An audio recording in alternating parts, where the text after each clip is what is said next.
Բարի լույսը Հայաստանի արևոտ հարավից է սկսում ուժեղ Հայաստանը։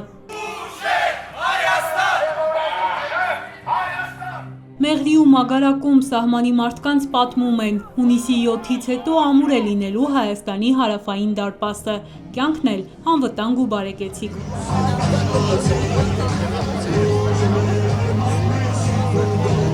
Իրենց տանն ու հողին շատ ամուր են կպած մեղրեցիները, միայն թե ուզում են խաղաղ ապրել, ոչ թե վախը սրտներում ու անորոշության մեջ, ինչ է լինելու հետո։ Հոգեբանորեն մեկ նեղվում եք, հեն եք սահմանին, անվստահելի տարածք։ Ամբողջ աշխարհը Սյունիքից է խոսում։ Այսօր քիչ ենք, մեզ պետքա ընկեր լինի, ուժեղ ընկեր, մեծ պետք են, տերություններ են պետք, որոնց հետ մենք այսօր խզում ենք մեր բան կապել։ Ուժեղ Հայաստան դաշինքը հենց երաշխավորված խաղաղությամբ կայուն երկիր կառուցելու առաջարկով է քաղաքական հայտ ներկայացրել, ասում է Նարեկ Կարապետյանը։ Մենք գնում ենք խաղաղության պայմանագրի ստորագրման, մենք զրոական կետից Փաշինյանի պես չենք սկսելու, բայց գարանտ ով է, դրա համար ասում են կլինի Պարսկաստանն է ստորագրի, որ եթե Հայաստանի տարածքային ամբողջականությունը խախտում է, ես երաշխավորում եմ։ Կլինի Ամերիկայի Միացյալ Նահանգները ստորագրի, հիմա ստորագրած է որպես վկա,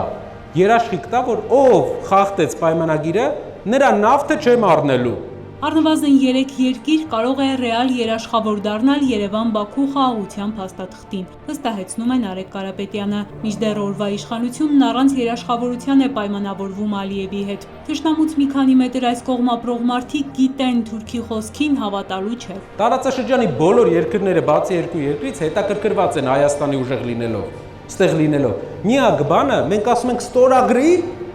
ստորագրենք, գարանտ տուր ստորագրենք, որ վաղը չլինի նենց բան, որ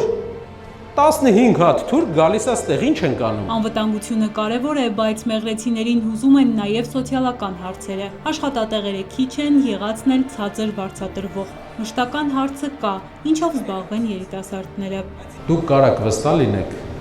ամբողջ ԵԱՏՄ շուկայի միակ սահմանը Իրանի հետ է սա, բայց որևէ անգամ Հայաստանը սա չի օգտագործել։ Վստահ եղեք, մենք սաղ Պարսկաստան ասենք սրբելու ենք ազգովի ու լցնենք Ռուսաստան։ Մեղրին լավ է ապրելու, վստահեցնում է Նարեկ Կարապետյանը, լավ այնքան, որ տարածաշրջանում ոչ թե աշխատանքի կամ աշխատավարձի, այլ ազատ տուն գտնելու խնդիր է լինելու։ Բաժանորդագրվեք Արմատ մեդիայի ալիքներին սոցցանցերում։ Հետևեք մեզ նաև Արմատ մեդիա AM կայքում։